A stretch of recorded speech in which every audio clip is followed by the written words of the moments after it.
حدثنا آدم حدثنا شعبة حدثنا عبد العزيز بن صهيب قال سمعت أنس بن مالك رضي الله عنه يقول مروا بجنازة فأثنوا عليها خيرا فقال النبي صلى الله عليه وسلم وجبت، ثم مروا بأخرى فأثنوا عليها شرا فقال وجبت، فقال عمر بن الخطاب رضي الله عنه ما وجبت؟ قال هذا أثنيتم عليه خيرا فوجبت له الجنة، وهذا أثنيتم عليه شرا فوجبت له النار، أنتم شهداء الله في الأرض।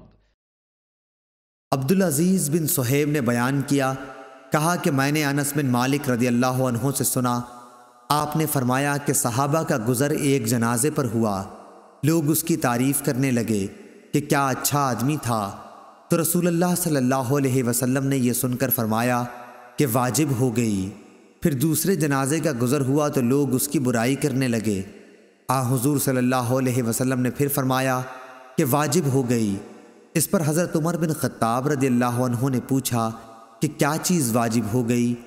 हज़रत सल्लल्लाहु अलैहि वसल्लम ने फरमाया कि जिस मैयत की तुम लोगों ने तारीफ़ की है उसके लिए तो जन्नत वाजिब हो गई, और जिसकी तुमने बुराई की है उसके लिए दोज़ख वाजिब हो गई। तुम लोग ज़मीन में अल्लाह ताला के गवाह हो।